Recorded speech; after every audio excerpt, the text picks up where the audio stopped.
안녕하세요. 1천만 불의 1의 사나이 마성의 중독성 정봉주의 정치쇼 정봉주입니다. 자, 지금 이 시간 여러분이 가장 많이 찾아본 실시간 검색어 체크해 보겠습니다. 코스피 장중 2600 돌파, 사상 최고치 돌파했고요. 밀양화재 안타깝습니다. 사망자 39명으로 늘었고요. 우병우 재판 오늘 1심 구형했습니다. 목소리가 계속 안 좋아서 여러분께 죄송한 말씀 금할 수 없습니다.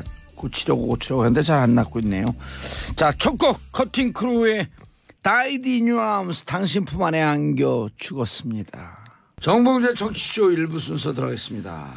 정상근 미디어 오늘 기자 자리하셨습니다. 네, 안녕하십니까. 미디어 오늘 정상근 기자입니다. 예, 제 목이 조금 낫죠 그래도.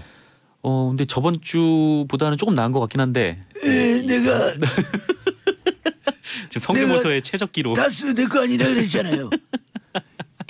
주식 1주도 가진 게 없어요. 네. 너무 똑같아졌어. 그렇죠. 이 목소리일 때만 그게 가능한데. 아마 저게. 네, 성대모사하기 진짜 힘든 목소리잖아요. 너무 잘하고 있어 나. 네. 103 짧은 문자 50원 문자 100원 문자 보내주시기 바라겠어요. 김시영님, 봉도사님 목소리가 MB처럼 돼가고 있어요. 다스는 내 거예요. 다스 봉도사 거예요. 근데 뭐랄까 잘 알아듣긴 힘든데요. 5892님, 도사님 도라지청 드셔요. 도라지청 들면 돌아야 돼요. 그리고 찜질방에 가셔요. 라면 먹으면 금방 감기 날아갈 겁니다. 라면이요? 도라지청에 찜질방 라면이 목소리 치유법이야. 네. 김정학님, 정치쇼 때문에 회원가입했어요. 아재 개그 허무하면서도 정치에 대해서는 귀에 쏙쏙 잘 들어오네요. 방송 너무 잘 듣고 있습니다. 네. 좋아. 나 MB 닮아가고 있어. 다스는 내 거다. 네, 모두가 당황하는. 다스를 돌려다. 다스를 브리핑 좀 하게 해주세요. 자, 브리핑하세요. 네. 지난주에 보도된 바 있던 이명박 전 대통령의 조카 김동혁 씨의 140억 관련 발언 중에 이 140억 원이 다스가 조성한 비자금이다, 이런 증언이 나왔습니다. 네, 최근 잇따라 그 다스 관련 녹취록 보도가 나오고 있는데요. 이 녹취록들은 그 이상은 회장의 아들 이동영 씨가 그 다스의 실소유주는 다스의 이제 실소유주는 그 이명박 이시영 부자라는 뉘앙스로 얘기한 내용도 있고, 그렇죠. 그리고 이명박 전 대통령의 조카 김동혁 씨가 그 이명박 전 대통령이 이시영 씨를 통해서 140억 원을 받아내려 한 정황이 담겨 있는 내용도 있습니다. 그래서 이 녹취록들은 다스가 누구 겁니까? 라는 질문에 대한 답을 도출하는데 핵심적인 증언이 되고 있는데요. 이게 문제가 네네. 포인트를 이렇게 봐야 돼요. 김종백 씨죠, 운전기사가. 네, 그 녹취를 한 사람이 이제 김종백 씨로 드러났죠. 이분이 제 법무팀에 한 6년 있었다는 거예요. 단순 운전기사가 아니에요. 네네. 법무팀에 한 6년 정도 있어서 회사 내용을 꿰뚫고 있다. 첫 번째가. 그렇죠. 두 번째, 네. 800개 정도의 음성 파일을 갖고 있다. 네. 이것은 이 회사가 뭔가 잘못하고 있구나. 자기한테 잘못했든지 도덕적으로 잘못했든지 갖고 작심하고 녹음을 떠놓은 거예요. 네, 이 김종백 씨가 MBC와의 인터뷰에서 뭐 800개 정도의 녹취록이 있다, 뭐 그런 내용은 뭐 그렇게까지는 아니다라고 얘기는 하긴 했는데, 근데 어쨌건 이 다스 관련된 뭐 핵심된 내용들, 그게 이제 자기가 오랫동안 이 회사에서 일을 해왔고 또 이상은 회장의 뭐 최측근으로 분류가 되었던 사람이라서 이 내용을 굉장히 잘하는 거 아닙니까? 그래서 여기서 이제 지금 이 다스 관련된 논란의 핵심적인 사안을 뽑아내서 자기가 지금 그 녹취록을 공개를 하고 있는 거죠. 그렇죠. 네. 자, 그리고 140억을 돌려달라는 게 영감이었다. 근데 추정을 그렇게 안 하더라도 누군가 140억을 니들끼리 주고받아라라고 지시하는 누군가 있죠. 제3자 분명히 있는 거죠. 분명히 있는 거죠. 그 누군가는 대화 중에 보면 회사의 실질적 48% 지분을 갖고 있는 이상은 씨는 분명히 아닌 거죠. 이상은 씨는 분명히 아니죠. 분명히 아니에요. 네. 그럼 누군가가 그 김경준인가? 사실은 그게 나예요. 내 거야. 내 거 다 줘. 제가 기억하기로는 당시 김경준 씨는 감옥에 있었고 있지 않았었습니까? 근데 김경준 씨는 분명히 아니고, 근데 이시영 씨도 분명히 이시영 씨가 아니라 이상은 씨도 다스 회장인 아니고. 이상은도 분명히 아니고. 그럼 누군가가 제3의 인물. 그렇죠. 여기서 이제 제3의 인물이 누구냐와 관련해서 이 김동혁 씨 관련, 그러니까 김동혁 씨가 이명박 전 대통령의 조카 아닙니까? 이 김동혁 씨 녹취록이 이제 핵심적인 증언이 되는 건데.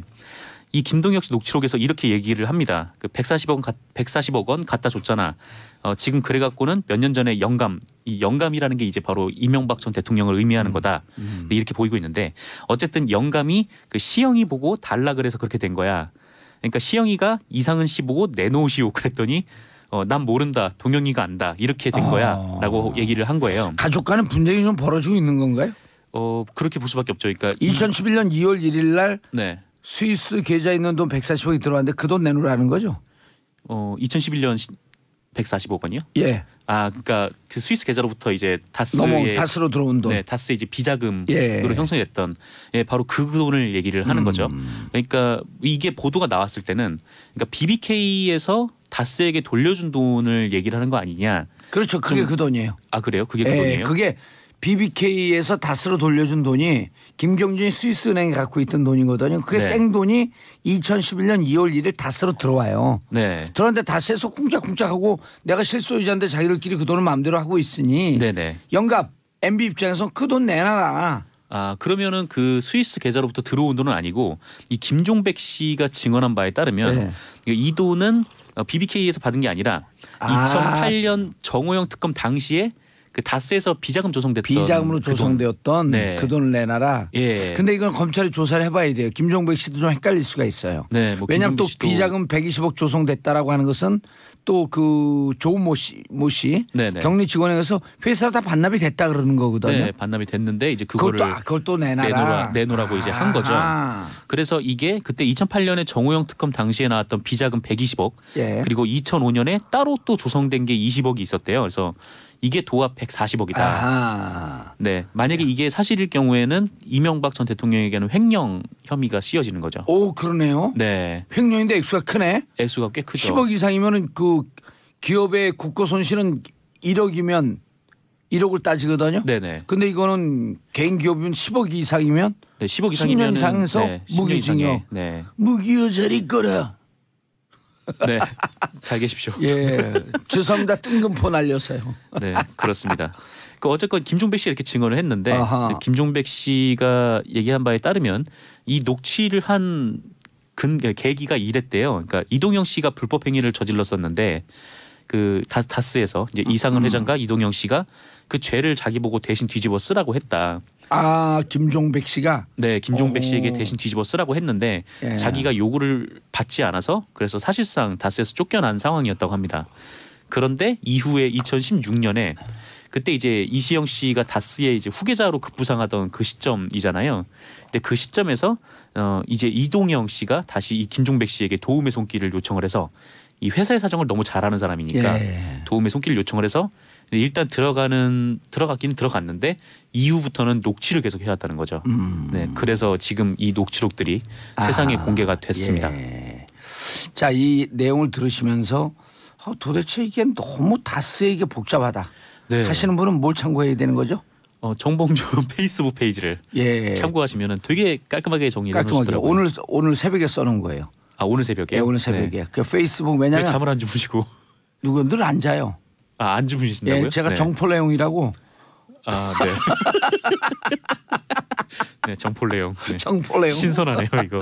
신선하죠? 네. 제 신선 노름하느라고 새벽에 일어나 있습니다. 네, 그렇습니다. 그래서 제 페이스북 보면 한 5분만 보면 금방 이해되죠. 네. 5분만 보면 깔끔하게. 그리고 두고두고 볼 수 있으니까. 일종의 뭐 뼈대만 쭉 그렇죠. 남겨놓으신 거여서. 연도별로 뼈대별로. 네. 페이스북 참고해 주시기 바라겠습니다. 그리고 이 방송을 들으면 아하 정봉재 정치쇼가 이래서 의미가 있는 거구나. 네. 정상훈 기자님. 네. 끝났어요. 끝났다고요 벌써? 거짓말이에요. 네. 이 거짓말 잘하는 사람 누구? 갑자기 누구냐고 물어보시면 MB.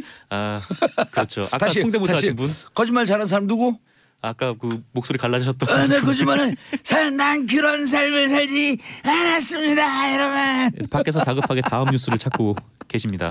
예. 수원지방법원 판사 블랙리스트 사건 오후에 판사회의 드디어 터질 게 터졌네요. 그렇습니다. 서울지방법원이 판사 블랙리스트 사건과 관련해서 판사회의를 연다고 하는데요. 수원지방법원인데요? 서울지방법원이 수원지방법원. 수원지방법원이요. 수원이요. 예. 방금 서울이라 그러셨어요. 아 그래요? 예, 수원입니다. 네. 수원. 그 판사회의는 해당 법원 판사의 5분의 1 이상이 요구하면 열 수 있고요. 그 예. 과반수 찬성으로 안건을 의결을 할 수가 있는데 이번 판사회의는 지난 22일에 그 대법원 추가조사위원회가 그 판사 블랙리스트 관련해서 조사 결과를 발표한 후에 예. 처음으로 네, 이뤄지는 겁니다. 그래서 아하. 언론에서는 아마 이 수원을 시작으로 이 판사회의가 전국으로 확산될 가능성이 있다라고 지금 보고 있는 거죠. 판사 이 블랙리스트 그러니까 판사들 성향 조사한 거 원세훈 재판 이후에 네네. 그런 거를 대법관들이 반성하면서 네. 빨리 이거 조사해야 된다. 이거 검찰 조사로 넘어가거든요. 그럼 법원 무슨 창피해요 이게? 그렇죠. 이제 뭐 검찰 조사로 넘어가면은 뭐 법원이 세워진 이후에 거의 뭐 초유의 사태 아닙니까? 그럼요. 그리고 네.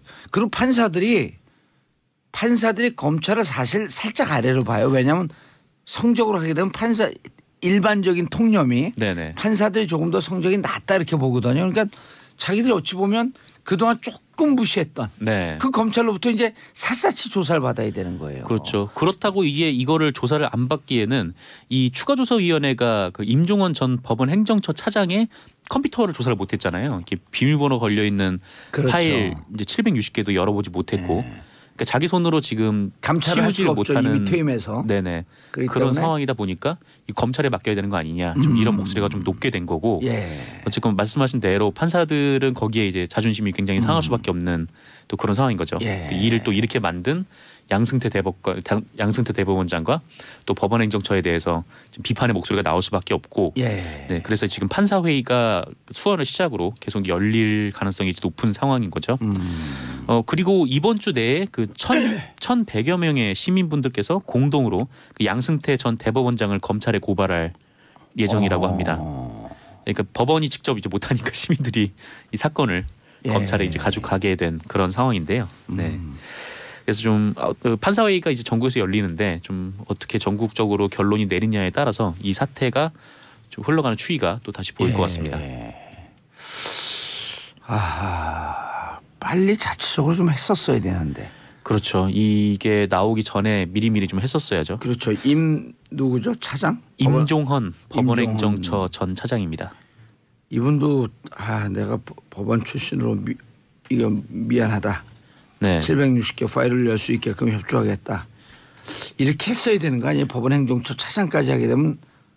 맞아요. 더 그 큰 사건이 드러나더라도 일단은 법원에서 자체적으로 알아서 이거를 정화할 수 있고 조사할 수 있다라는 점을 딱 보여줬으면은 일단 파일은 다 공개한 상태에서. 파일을 전부 다 공개를 했으면은 이게 이렇게까지 흘러가진 않았을 텐데. 네. 알겠습니다. 법원이 자초한 일인 것 같습니다. 법원이 자초한 일이에요. 자, 정현 선수 어제 귀국했죠? 네, 그렇습니다. 그 호주 오픈 테니스 대회 남자 단식 4강 진출에 쾌거를 올린 정현 선수가 28일 한국에 도착을 했습니다. 이날 공항에는 정현 선수를 맞기 위해서 모인 취재진과 팬들로 북새통을 이루었다고 하는데요. 그 테니스 협회와 정현 선수의 모교인 그 3109 관계자들은 펼칠막도 준비를 해서 정현 선수를 맞았다고 하고요.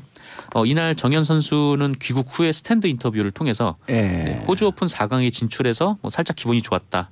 그런데 공항에 팬들과 기자분들 그리고 친구들이 이렇게 많이 나올 줄은 몰랐다. 큰일을 하고 돌아온 것 같다. 네, 이렇게 얘기를 했습니다.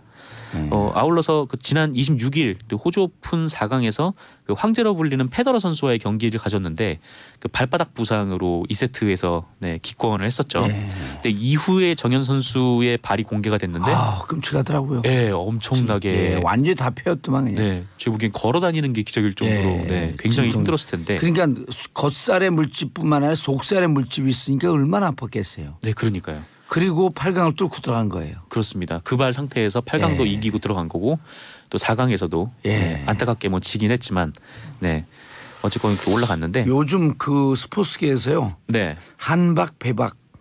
한박 배박이에요. 네. 한국의 한정 배박 죄송합니다. 한국의 정현. 네. 베트남의 박항서. 아. 한정 배박. 네. 한증 배박. 박항서 감독도 베트남을 준우승으로 올려놔서 그렇죠. 네, 카퍼레이드도 한다고 하죠. 베트남에서. 했어요. 어제 안 봤어요? 어제 했나요? 난리야 난리. 그런 난리 처음 봤슈. 네. 그렇죠. 뭐 정말 빨간 옷 베트남도 빨간색이라서 그 거리가 그냥 빨간 금홍기라 그러죠. 금홍기. 예. 야 난리야 난리 그런 난리. 에이 그런 난리 처음 봤어. 오늘 왠지 하루 종일 이거 하실 것 같은데 PD님이 목소리가 지금 딱 좋을 때예요. 될것 같은데. 목소리가 딱 좋을 때야. 네. 그렇군요. 축하드립니다. 그래서 2층 카프레이드 차를 타고 네. 그다음에 1급, 1급, 2급, 3급 그 국민 헌장이 있는데 네. 3급을 받았어요. 3급이 제일 높은 거예요. 아 그래요? 네. 훈장까지. 선수들은 1급. 네. 그다음 미드필더하고 골키퍼는 3급. 박항서 3급.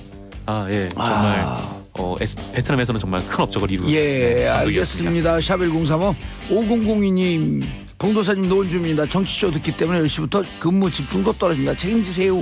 정상근 기자님 감사. 저는 2부 최박장으로 돌아올게요. 채널 고정하소서. 봉주의 정치쇼 2부 순서 들어가겠습니다. 최박장. 코너 이름이 빡친다. 바뀌었나요? 최박장. 자, 최현 평론가님 인사하세요. 네, 안녕하세요. 예, 짱윤선 기자님 인사하세요. 네, 안녕하세요. 짱윤선입니다. 예. 자, 오늘부터 이제 한 2주 뒤면 장윤선이 새로 시작하는 블로거 뉴스짱. 야, 미치겠다 진짜. 바로 야. 방송 일단 타버렸네요. 찍어놓는 거예요 그냥. 그 광고 나갈 때 잠깐 한 농담하시더니 바로 그냥 이렇게 생방송에서 그러니까. 그럼요. 안 할- 무섭네요. 그러니까요. 아 그래갖고 안 할 수 없게 만들어 버리는. 개인 홈페이지를 만들고 네. 기사 써요 거기다가. 거의 무슨 컨설팅 업체 맞아요. 사장님 그러니까. 같으세요. 자. 사장님 진행하시죠. 그리고 여기 있는 분들도 네. 기사 하나씩 가끔씩 쓰는 거예요 거기. 네. 자 그리고 저 받는 거예요 유료. 네. 도와주시라 우리를. 아이. 좋은 기사 만들겠다. 자 빡 연미 기자님. 네, 안녕하세요. 빡연미 기자입니다. 네, 요즘 좀 빡쳐요. 왜냐하면 네, 올림픽 전에 포토라인에 세울 줄 알았거든요. 아. 그래갖고 원래 법조 출입 기자들은 7일 8일 그래서 7일이 가장 유력했어요 유력하다. 수요일이. 근데 검찰에서 그 얘기 도니까 발표했잖아요. 근데 뭐 올림픽 외신들이 다 한국에 와 있을 때 세우기는 좀 우리가 이렇게 부정부패에 강한 나라입니다. 뭐 이러긴 뭐 하잖아요. 그렇죠. 저 같아도 뒤로 미룰 것 같은데요. 근데 저는 검찰이 왜 정무적 판단을 하는지 모르겠어요. 저희가 이제 그 얼마 전에 그 판사 블랙리스트 파문 때문에 사법적폐 이런 파동이죠. 비판이 네. 있었는데요. 그 검찰은 검찰의 시계에 따라서 수사의 속도를 밟아가면 되지 뭐 정치적인 일정 이런 거를 왜 고려해서 하는지 그래서 정치 검찰 비판을 듣는 거 아닌지 검찰은 검찰 스텝을 밟으면 근데 되는 거 아니에요? 이번에는요. 이제 청와대나 중앙부처에서 네, 다가오는 평창 겨울올림픽을 네. 평화올림픽으로 성공할 수 있도록 각 부처는 만전을 기해 주시기 바랍니다. 아. 이런 협조 오면 쫙 가거든요. 그렇죠. 청와대에서요. 그럼요. 그렇죠. 상식적인 거지만 실제로 각 부처 장관들은 어떻게 하면 우리가 이 올림픽을 성공할 수 있게 할까? 라면은 법무부 장관이 우리 함께 하는데 이 전에는 무슨 좀 큰 사단이 없으면 좋지 않겠어? 네. 이런 판단들을 하는 거죠. 그렇죠. 청와대가 이명박 대통령한테도 개회식 초청장을 보낸다고 보냈죠. 했잖아요. 보냈어요. 네, 그러니까 보냈어요. 보내놓고선 그 소환을 한다. 이거는 좀 어색하니까. 개막식에 그분이 네. 오실까요? 누가요? 오지 않겠죠. 이명박 전 대마왕지 납시오 찍찍찍찍찍찍 아 제가 보기엔 이거 심의에 걸릴 것 같은데. 누구요? 예, 네. 심의에 걸리면 홍도사님. 심의에 걸린 사람 이름 아니. 제가 네. 알고 추적을 합니다. 그거 안 돼요. 자연선, 안 돼요. 최영 안 돼요. 이분들이 나를 제가 심의에 보기에는. 걸었어. 아니 아이. 제 생각에는 이게 네. 지금 마케팅을 해주고 계시면 안 돼요. 아, 그래요? 이번 평창 동계올림픽의 주인공은 네. 수호랑과 반다비이기 때문에 아, 쥐는 포함되지 않습니다. 마스코트에 왜 저 그러십니까? 아름다운 네. 결론. 아, 훌륭하십니다. 수호랑 반답이 나온 김에 신문 못 본 분들을 위해서 잠깐 설명하고 넘어가죠. 네, 수호랑은 뭐예요? 호랑이죠. 호랑이. 아, 반다비는 곰. 반달곰. 오, 네. 강원도의 상징은 강원도의 곰. 상징. 곰. 예. 그런데 우리나라 88 올림픽 때 호돌이가 마스코트였기 예. 때문에 호랑이는 또 민족의 상징 아닙니까? 그렇죠. 그래서 이제 이 호랑이와 곰인데 단군 신화에도 두 동물이 또 나오잖아요. 네. 그렇죠. 네. 아, 좋은 것 곰과 같아요. 쑥. 그 곰과 쑥이 아니라 곰과 마늘. 호랑이. 아니 근데 곰과 그렇죠. 마늘 쑥. 곰이 마늘과 쑥. 곰과 마늘과 네. 쑥 세트 메뉴죠. 그렇죠, 네. 그렇죠. 아, 세트. 쑥과 마늘 세트 메뉴. 곰콤보. 곰콤보. 한민족의 전통 네. 식단. 예. 음료수는 뭐죠 그러면? 강원도 막걸리. 해골물 이런 거 아니었습니까? 네. 아 수호랑 반다비. 다비는 곰. 수호랑 호랑이. 네. 그렇죠. 그래서 이번에 평창 평화 겨울올림픽의 상징은 수월함과 반답이다. 요새 마트에서도 인형 팔아요. 드디어. 네, 예. 그래서 우리가 평창올림픽 그러지 말고 평창 평화올림픽 이렇게 붙이는 게 아예 좋아요. 그러니까요. 네. 알겠습니다. 첫 번째. 네. 자, 뉴스장. 네. 뉴스장 대표 기자. 우울한 막 직함까지 지어주시네.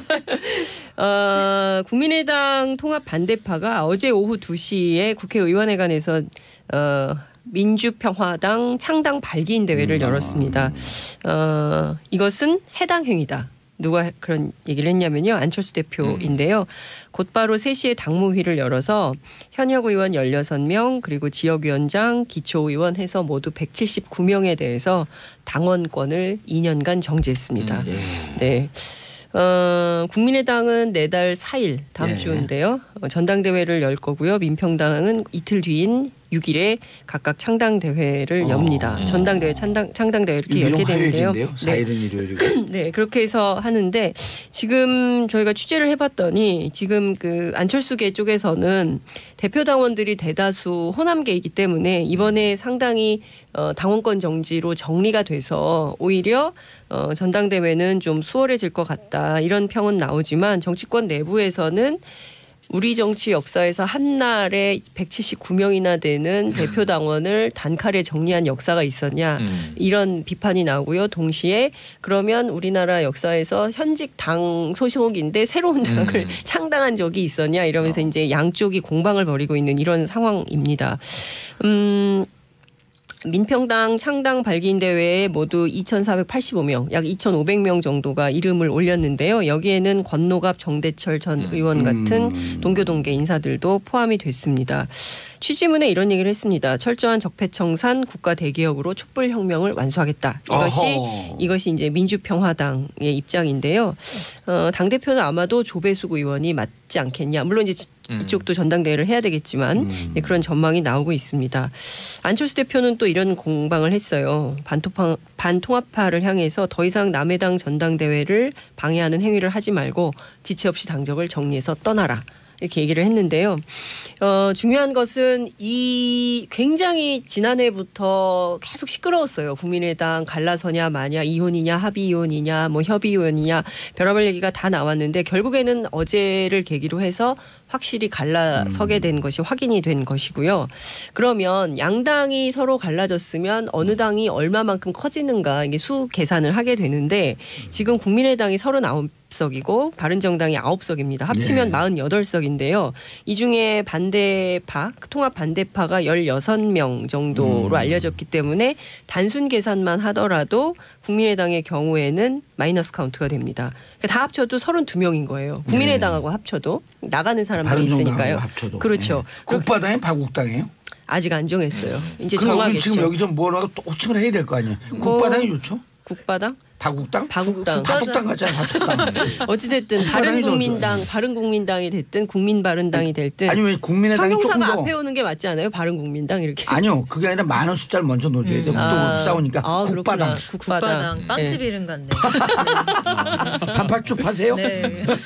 근데 여기서 앞으로 그 더 빠질 전망이 나오는데요. 오호. 그렇죠. 비례대표 의원들이 지금 장정숙, 박주현 의원인데요. 그 어제 전당대회 의장인 이상돈 의원도 징계받았어요. 그래서 당원권 정지가 됐어요. 원래 이분이 왜 바로 그 창당 발기인의 이름을 안 올렸냐면 전당대회 사회권 때문에 그렇죠. 그리고 또 이게 법률적인 문제가 생길 수 있기 때문에 본인은 뭐 나중에 결합하겠다 했는데 그걸 이미 알고 있는 안철수 대표가 정리를 해버린 거죠.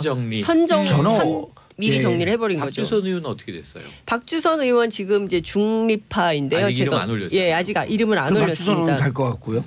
근데 어찌됐든 지금 막 해보면 여러 명을 좀 나눠봐야 될 것 같은데요. 제가 앞서 말씀드린 그 비례대표 의원들이 있고요. 2명이요? 예, 그리고 이제 거기다 이상돈 의원이 있고 박선숙 의원이 있는데 박선숙 의원도 제명 요구를 하고 있기 때문에 이분도 조만간 입장을 밝힐 거라는 얘기가 어제 나왔습니다.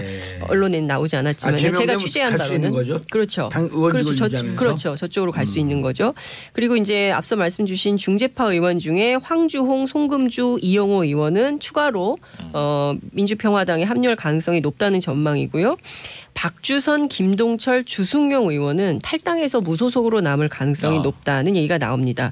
세 분이 지역구가 전부 호남이에요. 그런데도 왜 민평당에 합류를 안 할까? 그 이유가 궁금하실 텐데 정치권 내부에서는 박지원, 천정배, 정동영 의원 간의 개인적인 껄끄러운 관계 때문에 그쪽 당으로는 가지 않고 바깥에 있다가 혹시 민주당이 문을 열어주면 그때 민주당으로 결합할 가능성도 있다. 이런 얘기가 나옵니다. 그렇지만 민주당이 어떻게 할지는 아직 결정되지 않은 이런 상황이고요. 일각에는 주승용 의원의 경우에는 안철수 대표가 국회 부의장 얘기를 했다는 얘기가 있어요. 그래서 고민을 한다는데 어찌됐든 정당 출입 기자들 사이에서는 이러저러한 국민의당 통합과 관련된 여러 가지 얘기들이 돌고 있고요. 이렇게 되면 양당이 이제 앞으로 지방선거를 앞두고 상당히 격하게 격돌할 가능성이 있는데 이때 그럼 어떤 프레임으로 격돌할 것인가 제가 취재를 해봤는데 배신자 프레임이 가동될 가능성이 높다는 얘기가 나옵니다. 그러니까 뭐냐면 TK 배신. 그다음에 호남 배신. 그래서 TK와 호남을 배신한 배신자 정당이다. 이렇게 공격할 가능성이 굉장히 높은 걸로 보입니다. 근데 전반적으로 보면 그 새로운 정당인데 이 정당이 만약에 이렇게 프레이밍이 되면 이것에 대해서 국민 반응이 어떻게 나올지는 모르는 상황이다. 이런 말씀 드릴 수 있을 것 같고 지방선거 그럼 어떻게 할 거냐 이런 관심들이 있으실 것 같은데 안철수 대표의 경우에는 지방선거 서울시장 출마보다는 통합에 방점을 찍고 있다고 해요. 그래서 왜 그러냐. 목전에 선거가 닥쳤는데 사실상 선거 때문에 이렇게 무리한 통합을 추진하고 있으면서 왜 이런 선택을 하는 것이냐라고 물어봤더니 막 하다 보니까 지금 이 순간에서 통합이 부결되면 무산되거나 하면 안철수라는 정치인의 정치 생명이 완전히 끝난다. 그렇죠. 이걸로 안철수는 죽는 거다. 이렇게 본다는 거예요. 그래서 본인 스스로 주변에 얘기하기를 서울시장 출마보다 통합이 더 중요하다. 이거를 정리하지 않으면 안 된다. 이런 얘기를 했다는 겁니다. 근데 이제 통합하고 나면 또 그 지방선거 나가야 되니까. 그렇죠. 안철수 의원 같은 전 의원 같은 경우 대표 같은 경우는 서울시장 반드시 나와요. 그러니까요. 그래서 지금 당내에서도 그런 얘기가 나와요. 서울시장 출마해서 15에서 20% 할 사람이 누구냐? 그나마 안철수밖에 없기 때문에 안철수는 나와야 된다. 이런 얘기를 하고 있고요. 둘 중에 하나다. 유승민 아니면 안철수가 나와야 되는데 유승민은 안 나온다는 입장이 너무 강렬하니까. 대구에서 배치를 던져야 되니까. 그러니까요. 그래서 뭐 한다는 거고요. 재밌는 포인트는 민평당이에요. 그래서 민평당은 그럼 지방선거 어떻게 할 거냐 그랬더니 서울시장 후보 내지 않고 연대. 민주당이 좋은 후보 내면 선거연대하겠다. 이런 입장을 얘기를 했어요. 좋은 후보 변화가 응대가 들썩들썩했는데. 아니 그리고 민주당의 한 후보가 안철수의 대척점에 서 있는 그 후보. 네. 이 후보가 나오게 되면 선거가 재밌어지는 거죠. 딱 한 명밖에 생각이 안 나. 왜 자꾸 웃으세요? 뉴스장 기사 쓸 거예요. 그래서 지금 참 재밌는 게 이번 지방선거도 역시 민주당, 민주평화당, 정의당 대 자유한국당, 바른국민당 이렇게 이를테면 민주 대 반민주 구도가 또다시 작동될 가능성이 높다. 이렇게 정리할 수 있어요. 서울시장 선거가 재밌어지겠네요. 서울시장 선거 재밌어요. 서울시장 선거 가자. 다스는 내 거예요. 나한테 돌려주세요. 다스를. 아니 그분은 노래를 하시네. 진행분이 또 나올 수 있나? 그런 건가요? 자, 이렇게 웃고 떠들 수만은 없어요. 안타까운 소식. 안타까운 소식이 지난 주말에 밀양이 울음바다. 이게 지난 연말에 전해드렸던 게 이제 눈물의 크리스마스 제천이 있었는데 한 달여 만에 거의 불과 한 달이죠. 밀양에서 또 이제 세종병원 화재 참사가 벌어졌습니다. 오늘 아침에 희생자가 한 분 추가가 됐어요. 39분이 돌아가셨습니다. 모두 다 이제 60대 이상 90대까지의 고령 환자들이 많으세요. 여기가 뇌질환 그리고 중풍 전문 병원이었기 때문에 그랬는데 본관에 이제 100여 명 그리고 이제 별관인데 요양병원이 따로 있어서 94명. 같이 이렇게 딱 붙어 있었잖아요. 네네. 근데 이제 계단으로 이렇게 분리되어 있는 건물이죠. 근데 지금 여러 가지 화재의 발화 원인이 뭐냐, 그 다음에 대처가 제대로 됐느냐, 여기에 주말부터 오늘까지 감식 결과와 새로운 사실들이 계속 나오고 있는데요. 초동 대처 문제로 또 보여집니다. 응급실에 탕비실에서 발화했고요. 경찰 발표로는 이게 천정 쪽이었기 때문에 전기 누전, 단락 혹은 합성 가능성이 크다. 워낙 건조한 상태지 않습니까? 강추위에.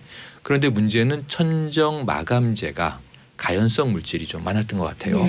그래서 보면은 처음에 연기가 굉장히 빠르게 퍼져요. 그 4개의 통로를 통해서 연기가 급속히 1층에 퍼져나갔는데 가연성 많네요. 예, 그 가연성 물질이 이제 네. 탔을 가능성이 크고 외벽까지 번졌으면 더 큰 피해가 있을 뻔했는데 외벽까지 그나마. 가기 전에는 진압이 됐어요. 3시간이 좀 안 돼서 꺼졌으니까. 그래서 7시 32분에 최초 신고가 이루어졌고 35분에 소방관들이 도착을 합니다. 그런데 문제는 알고 보니 CCTV 결과 7시 25분경에 이미 불이 났고 연기가 퍼지기 시작했어요. 그래서 이 병원 안에 소화기가 사용 흔적이 나왔어요. 그러니까 자체 진압을 하려고 했는데 실패한 것 같다. 그리고 이제 이 소방서에 신고가 된 것 같다. 신고하면서 자체 네. 그걸 했어야 되는데. 그러니까 이게 어떻게든 좀 외부에 안 알려지게 네. 하려고 노력을 했으나 불길을 못 잡았다는 그렇죠. 거죠.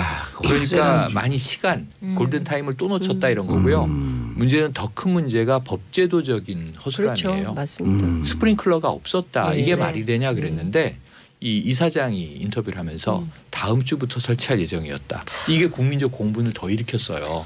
그런데 왜 그런가 보니까 이 1,500 그 제곱미터부터 설치인데 행정적으로 신고는 1,500이 조금 안 되게 신고를 합니다. 왜냐면 그거 설치하려면 비용 많이 드니까 네. 그거 안 하려고 편법을 쓰는 거죠. 근데 따지고 보니까 불법 증축을 해서 면적은 넓어요. 넓어졌어요. 그거보다. 네. 그리고 불법 증축이 있었던 거고. 커트라인에 바로 네. 못 미쳐요. 1,400 몇십 제곱미터. 몇 아주 제곱미터 이- 뺐어요. 네. 뭐 이제 50평 미만 그러면 49.1서 네. 그렇죠, 면세점 그렇죠. 이런 거랑 네, 비슷한 맞아요. 거잖아요. 근데 그거 현장 점검 나가면요 다 잡아내거든요. 네, 2011년에 적발이 돼서 이제 그 벌금도 물고 했는데 벌금 물고 그냥 시정도 대장을 튀기고 받았고. 계속 똑같이 그렇게 해왔다고 버텼던 하더라고요. 거죠. 네. 어쨌든 이런 면에 있어서는 법제도적인 문제가 크다. 이게 그러니까 이제 확인이 제가 된 보기에는 거고. 이게 2009년에 이명박 정부 때 규제 완화가 굉장히 많이 그때 이제 서민 주거 뭐 생활 안정화 해가지고 필로티. 그렇죠. 필로티하고 필로티죠. 그다음에 드라이비트 드라이비트 공법을 허락해주고 스프링클러 없어도 되고 뭐 이렇게 했던 네. 것이 결국엔 이게 그 이런 원인이 되는 거예요. 그러니까 그때 이렇게 막 불법적으로 했던 것이 불법도 아니죠. 그러니까 규제를 완화했던 것이 결국에는 지금 화가 돼가지고 이렇게 돌아오는 건데 지금 보면 2015년에 법을 바꿔가지고 그 몇 가지 드라이비트 같은 거는 아예 못 쓰게 만들었어요. 네. 문제는 그 전에 지어진 이 건물들에 대해서 어떻게 할 거냐에 대한 해법이 필요한 것 같아요. 드라이비트는 일견 보게 되면 약간 대리석처럼 보이고요. 그렇죠. 근데 그게 스티로폼이에요. 스티로폼이죠. 스티로폼 압축해 놓은 거기 때문에 확 타는 1층에서 불이 붙으면 5층까지 가는데 말 그대로 3시간에 번져요. 그리고 스티로폼이니까 얼마나 이게 독성 연기를 그렇죠. 뽑아내겠어요. 그렇죠. 그때 이제 제천 그 복합 스포츠센터 네. 참사 때 우리가 확인했던 건데 그때 드라이비트 쓴 거 아니에요? 이번 세종병원도 같은 이제 이 건자재로 맞습니다. 시공된 건물인데 다행히 외벽은 타지 않았다. 근데 이게 다행이라는 용어를 쓸 수가 없는 게 결과적으로는 사망자가 너무 많기 많죠. 때문에 이게 내부에서만 불이 났지만 1, 2층에서 다수 사망자. 1층 단열재가 그 다 스티로폼으로 돼 있어서 뭐 처음에 불이 붙고 나서는 어떻게 할 방법이 없었다 하더라고요. 그러니까 화재 당일날 그 이사장 인터뷰가 아주 정상적인 규격품을 뭐 마감재로 썼다.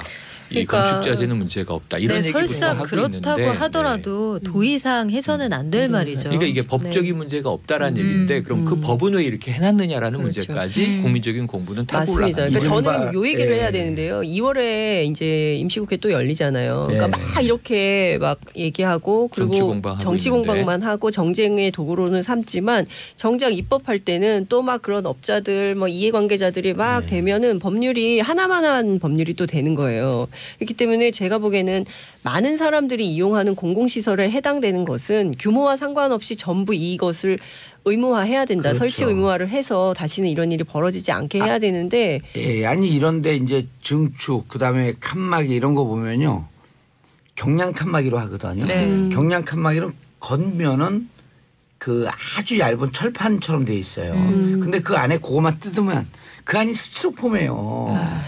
아니 스티로폼일 뿐만 아니라 지금 발화가 된 탕비실 혹은 처음에 뭐 간호사 탈의실에서 있다. 이 응급실 주변의 건물들이 다 이게 가설로 네. 이 급박하게 마감을 해서 합판이에요. 그러니까 합판과 경량 네, 칸막이 맞아요. 그 두 개만 쓰거든요. 예, 예. 지붕까지도 경량 칸막이면 돈이 싸게 들고 그러니까요. 이 조립식이 씌워지거든요. 네. 그러니까 늘 돈, 이윤, 싸게. 그러니까 뭐 그런 이렇게- 그런 걸 잡을 수 있는 거는 네, 바꿔야 정확한 돼요. 법적 규제, 네. 법적 그 그 설비 원칙 이런 게 있어야 되거든. 그러니까 이게 들여다 보니까 이게 우리가 참 안타까운 일인데 사고가 이렇게 참사가 대참사가 되고 들여다 보니까 거동이 불편한 고령 환자를 밀집해서 수용을 하는 병원이었고 수익을 내야 되니까 그래놓고 응급실에는 또 가연성 소재가 너무 많아요. 매트리스에 알코올을 붙인다고 생각을 해보십시오. 그렇죠. 다 불에 타는 거잖아요. 거기다 이제 유독가스 나오고 그러니까 이런 상황인데 스프링클러만 있었어도 피해를 줄일 수 있었다. 그렇죠. 초기에 좀 잡을 수 있었다. 이런 문제고 아니면 신고를 제대로 빨리 좀 하든가 이런 문제에서 항상 내부적인 수습을 하다가 골든타임 놓치고 일이 커진 다음에 소방관들은 현장에서 고생을 했는데 결국은 제가 보기에는 복합적인 문제로 사고는 커졌고 근데 문제는 여기에 또 방문을 한 정치인들은 샷공방을 하는데 정말 그러지 않았으면 밀양 시민들이 좋겠어요. 강력하게 항의했습니다. 그랬더니 이제 이런 문제에 대해서 민주당원이 여기 있네. 민주당 애들이라고 민주당 애들이 여기도 민주당 애들이 여기도 일단 있네. 팩트가 틀렸어요. 애들이 아니고 어른들이던데요. 아니 그리고 그 빨간 이 머플라고 한 그분은 늘 그러려니 하는데 또 민주당 의원들도 거기 갖고 사진 찍어갖고 페이스북에 올리고 그랬어요. 뭐 그러니까요. 여야 불문 정치인들의 그러니까 아무리 선거가 코앞이고 한다 하더라도 이거요. 안 할 일이 있는 것 같아요. 예전에 세월호 참사한데 현장에 가갖고 그 기념사진 찍은 거랑 비슷한 거예요. 증명사진 찍은 거 똑같아요. 그래서 구조를 방해했지 않습니까? 지금 그러니까 지금 시민의식은 빛났어요. 네, 20여 맞습니다. 명이 달려들어서 퇴근길에 그냥 가서 구조하고 이랬던 맞아요. 시민들이 있었죠. 그래서 네. 94명의 요양병원 환자들을 다 끌어낸 게 이 시민들이고 그다음에 의료진 사망자 있습니다. 예, 알겠습니다. 말씀을 3부에 계속 이어가고요. 광고 듣고 돌아오겠습니다. 채널 고정하소서. 정봉재 정치쇼 3부 순서 돌아가겠습니다. 밀양 슬픈 화재 사건 말씀 나누고 있었던 중인데 아까 끊어진 정치인들 세 분의 이름 정치인들은 좀 언급하고 싶지가 않고요. 세 분의 이름을 우리가 꼭 불러드려야 됩니다. 이분들 의인인데요. 의료진 세 분이 사망했습니다. 먼저 김점자 책임 간호사인데 이분 연세가 거의 50이 되셨어요. 그런데 이분은 간호조무사로 30년을 의료 현장에서 일한 분인데 이 대학에 갈 형편이 안 돼서 전문대를 나와서 간호조무사가 됐지만 결국은 너무너무 나이팅게일을 지향했던 분인 것 같아요. 간호사 자격증을 따냈고 세종병원이 간호사로서의 첫 직장이었던 겁니다. 그런데 여기서 끝까지 환자들을 돕다가 1층에서 결국 연기 질식으로 사망을 하셨고요. 함께 또 숨진 분이 김나희 간호조무사 30대 간호조무사가 계시고 의사도 한 분 사망했는데 민현식 의사입니다. 근데 이분이 세종병원 소속이 아니에요. 그러니까요. 세종병원에 있다가 행복한병원이라는 곳을 이직을 해서 정형외과 과장을 맡았는데 정형외과 의사가 시골 마을에는 부족하니까 전 직장에 가서 원포인트 당직을 가끔씩 섰다는 겁니다. 이날도 이 소속이 아니지만 당직을 쓰고 마지막까지 소화기를 손에서 놓지 못했다. 그래서 이 세 분은 우리가 앞으로 꼭 기억해야 할 분들입니다. 그 30대 간호조무사는 김나희. 이제 그 아이가 없어가지고 이제 건강을 좀 찾아서 아이를 오래 가지려고 했을 때요.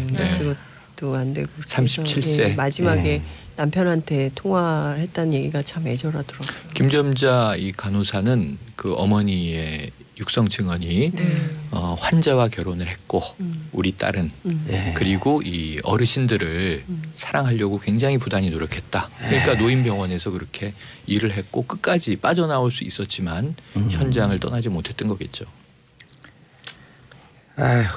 정치인들이 좀 이런 사실을 직시하고 무엇이 중요한 것인지를 좀 배워야 한다고 생각합니다. 정치를 잘못하면 이렇게 국민들이 직접적인 피해를 보는 거예요. 그렇습니다. 그러니까 정치를 자꾸만 머리로 하려고 하지 말고 심장으로 하려고 노력을 해야 되는데 자꾸 머리들로 수를 계산하니까 이런 희생자들이 나오는 거예요. 이게 그 삼풍백화점도 불법 중개축이 원인이 됐었거든요. 근데 그때 관련자들 제대로 처벌받지 않았어요. 맞아요. 굉장히 솜방망이 처벌이었고 지금 정치인들이 가서 되게 뭘 잘해주길 바라지도 않고 불난 집에 부채질만 하지 않았으면 싶은 게 지금 이 밀양이라는 도시가 굉장히 작은 곳이라서 사망자들 전체가 다 지금 장례를 치르지도 못하고 있대요. 영안실이 부족해서.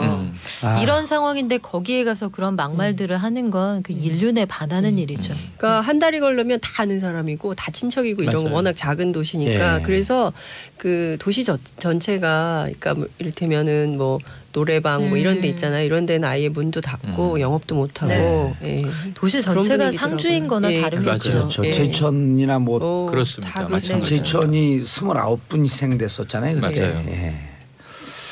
그런데 그 이렇게 그 TV 나오는데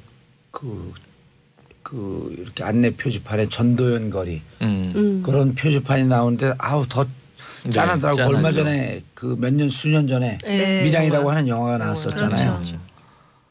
정말 조용하고 깨끗하고. 그러니까 지금 지난 제천 때는 이 크리스마스인데 또 이제 뭐 전 국민은 가족과 함께 보내는 날인데 그 정말 눈물의 연결식들을 보면서 정말 좀 이렇게 침울한 연말을 보냈는데 이번에 또 이제 설명절이 이제 2주 앞으로 다가왔잖아요. 아니 그런데 그 홍준표 대표가 거기서도 뭐 그런 막말을 했지만 설전에 또 화재 난다 이렇게 그런 얘기죠. 저는요 정말 그 무슨 마음으로 정치를 하는지. 아니 화재 점검을 하라고 자기가 했다는 거예요. 근데 안에서 이 문제가 생겨. 아니 그런 논법은 어디에 있으며 그다음에 이 화재 점검 안에서 설전에 또 화재가 난다는 거예요. 그러니까 지금 이 두 가지 문제가 있어요. 처음에 내가 경남지사 시절엔 화재가 없었다. 근데 화재가 있으니까 인명 피해가 없었다. 인명 피해도 많이 있었어요. 전국 3번째로 그러니까 화재가 많았죠. 지금 이 지사 직무대행이잖아요. 처벌해야 한다. 본인이 사실은 사퇴하면서 이 사퇴 시점을 보궐선거를 미뤄서 못하게 만들어서 지금 직무대리 형태로 6월 지방선거까지 가야 되잖아요. 그렇습니다. 그러니까 어찌 보면 이게 정말 저는 정치인이 자기가 일말의 책임이 없어도 가면 저는 고개 직업윤리만도 숙이고 있었으면 좋겠어요. 죄송합니다. 직업윤리. 국민 여러분 사죄드립니다 해야 되는 건데 어떻게 이렇게 남 탓을 많이 하시는지 저는 깜짝깜짝 놀랍니다. 정말 그 국민들께서 이번에 야 정말 너무하다. 저 정도일 줄이야 이러셨을 것 같아요. 어떻게 그렇게 악담할 수는 없는 거죠. 아니 근데 이제 그리고 그런 사고 앞에 어떻게 여야가 있습니까? 당 떠나갖고 그 자유한국당 지지하는 분들은 진짜 뭐라고 얘기해도 지지율이 안 빠지는데 지지하는 분들은 내 정당 이렇게 돼야 되거든요. 지지뿐만 아니라 내가 지지하는 정당에 채찍이 돼야 돼요. 동시에. 비판을 해야죠. 비판을 하고 견제를 해줘야 되거든요. 감시도 하고. 그래야 성장하는 거죠. 그러니까 그런 10몇 프로의 지지가 항상 있으니까 그런 오만한 얘기를 해도 심장에 전혀 거리낌을 받지 않는 거예요. 참 답답합니다. 아유, 자 다음 이슈 일본에서 가상화폐 해킹 사건이 자 그런데 청와대 대변인 김우겸 전 한겨레 신문 선임 기자 내정되었다.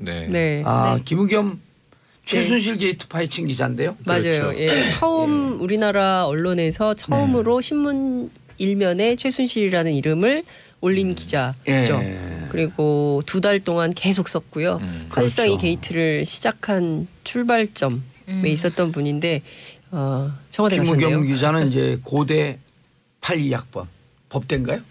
법대인지 모르겠는데 고대 82학번이고 학생운동을 하고 감옥을 갔다 와서 저와 함께 이제 전민련 전국 민족 민주운동에 제가 이제 차장일 때 편집실 저 다른 사회국인가 어디 있었어요. 근데 막 급해갖고 기사를 쓰라 그랬더니 너무 글을 잘 쓰는 거야.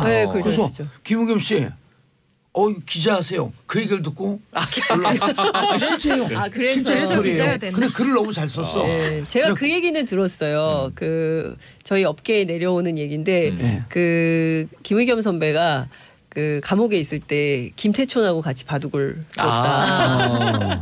아니 기사를 너무 잘 써갖고 그때 감옥 갔다 와봐야 뭐 89년도니까 23, 24 요때였었거든요. 그래갖고 그때 제 말에 영감을 얻어서 언론고시를 합격하고 한겨레 갔대는. 봉도사 때문에 기자 됐다. 그렇죠. 라고 주장하는 거죠. 제가 또 말지에서 한글 했었잖아요. 한글. 말지 기자. 그래서 제가 한글을 주로 잘 썼잖아요. 김우겸 기자 내정됐는데요. 잘 됐으면 좋겠습니다. 한겨레 신문은 그때 막 그 회사에다 얘기하지 않고 대변인 내정됐다고 그런 기사 나가고 네. 바로 한겨레 신문을 사직했죠. 맞아요. 바로 사직한 것은 아니고요. 네. 이제 당시에 논란이 좀 됐고 후배들이 그래도 우리가 이렇게 하면 안 되는 거 아니냐라는 후배들이 좀 비판이 있어서 이따가 제가 알기로 문화부 뭐 이렇게 좀 계시다가 그러다가 얼마 안 있어서 그만두신 걸로 알고 있습니다. 김의겸 기자는 이렇게 숫자 속에 앉으면 제 말의 양은 제 50분의 1을 해요. 여기는 오로지 글로서만 얘기하는 사람이에요. 근데 대변인은 말을 많이 해야 되는데. 아니 근데 이제 말이 묵직하죠. 네. 말수가 많지 않지만 실수하지 않는 말. 네. 아마 청와대 기자들이 일하기는 좋을 거예요. 왜냐하면 대변인이 사실 기자하고 똑같이 일을 해야 돼요. 그렇죠. 취재를 해서 청와대 내부를 취재를 해서 얘기를 해줘서 팩트 체킹을 해주고 그다음에 그걸 가지고 사실상 뭐라 그래야 될까 그 대변인이 어떻게 브리핑하느냐 그리고 어떤 각으로 어떻게 논점을 잡아주느냐에 따라서 많이 달라져요. 그리고 또 취재하기도 쉽고요. 뭐 제가 보기에는 뭐 괜찮을 것 같아요. 일단 프레스 프렌들리 언론과 언론 친화적인. 그렇죠. 뭐 그래야지 청와대 출입 기자도 했을걸요 아마. 네, 했죠. 선임 기자니까. 알겠습니다. 김의겸 기자님 축하드리고요. 한 잔 사라. 청와대에 들어갔는데 안 됩니다. 김연아는 법도 있고. 그럼 제가 살까요? 그럼요. 그것도 안 되는데. 그것도 아니 29,000원짜리 한 잔 쏠게. 분식집에서 만나시면 분식집 되겠네요. 좋다. 길맥이나. 라면에 소주 하나. 길맥. 좋아요. 편의점 옛날에 80년대 그렇게 많이. 라면에 소주 하나. 가맥. 그러면서 만두 5개 넣어주세요. 만두 하나에 10,000원이면 큰일입니다. 자 가상화폐. 네, 일본 최대 정확하게는 인터내셔널 표준어는 암호화폐죠. 암호화폐. 그렇죠. 암호화폐. 크립토커런시. 네, 일본의 대표적인 가상화폐 거래소 중 하나인 코인체크가 이제 해킹을 통해서 580억 엔 상당의 NEM, 넴이라고 흔히 부르는데요.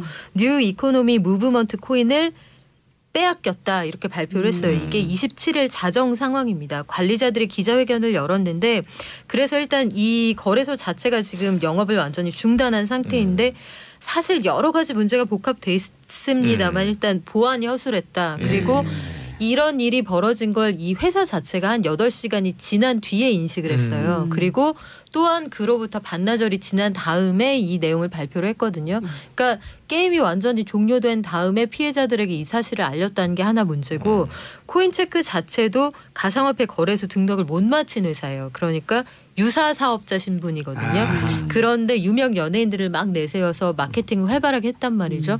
지금 이게 우리 돈으로 계산을 하면 한 5천억 원이 넘는 돈이 지금 피해액으로 잡혀 있는데 일단 회사 측에서는 우리 돈 가지고 다 물어주겠다 이런 입장을 밝혔어요. 그래서 우리가 가지고 있는 보유분을 제외하면 고객들에게 돌려줘야 되는 돈이 한 460억 엔 그러니까 한국 돈으로 4,500억 원 정도 되는데 우리가 이거 다 현금으로 물어주겠다고 했지만 역시 퀘스천 마크가 자금력이 확인되지 않았거든요. 물어준다고 하고 물어주지 못하면 이 회사 파산하고 피해자들 돈은 공중분해되는 상황이잖아요. 해서 이것 때문에 그럼 한국은 괜찮냐 이런 문제의식도 지금 굉장히 확산되고 있는 상황입니다. 한국의 대표적인 곳 몇 군데가 있는데 보안 상태를 정부에서 이런 걸 점검해야 돼요. 그렇죠. 근데 허술해요. 예상대로 뭐 지난번에도 왜 거래가 한참 막 상종가를 치는데 거래가 안 됐다느니 뭐 이런 것들이 많았잖아요. 그런데 관련 약관을 보니 만에 하나 우리나라에서 이렇게 대규모 해킹이 벌어진다. 그러면 글쎄 투자자들이 정말 피해 보상을 받을 수 있을까 이거 좀 요원해 보이는데요. 일단 4개 가상통화 거래소의 이용 약관을 봤더니 해킹을 당했을 때 투자자들에게 물어주겠다고 명시한 곳 한 군데도 없어요.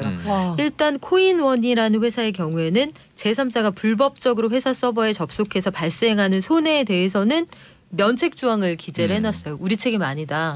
우리 어쩔 수 없다. 그리고 코인원 우리나라에서 거래량이 가장 많은 회사가 업비트라는 거래소거든요. 업비트 다음에서 그렇죠. 카카오에서 투자한 회사죠. 이 회사도 그 만약에 디도스 공격이나 뭐 여러 가지 그 인터넷 센터 장애, 기간통신 사업자의 회선 장애 등으로 발생하는 손해가 있다면 어떠한 책임도 지지 않는다. 이 내용이 약관에 들어 있습니다. 이거 분명히 알아둬야 돼요. 예, 나아가서는 빚섬 코빗의 경우에는 아예 관련 규정에 대한 언급 자체가 없어요. 그러니까 이런 상황에 대한 인식 자체가 없다는 얘기인데 이거 자체도 문제고 공정위가 불공정 약관으로 들여다볼 수 있는 소지가 다분하죠. 근데 너희들은 대체 정체가 뭐냐에 대한 정의가 돼 있지 않기 때문에 상황이 좀 복잡해요. 이게 이 전자상거래 업체냐 아니면 금융회사냐. 네. 전자상거래 업체죠. 그러니까 현재는. 너희들은 대체 정체가 뭐냐 여기에서부터 사실 정부가 가름반을 좀 타줘야 됩니다. 그래야 관련 법적 제도적 그 근거 규정들이 마련될 수 있고요.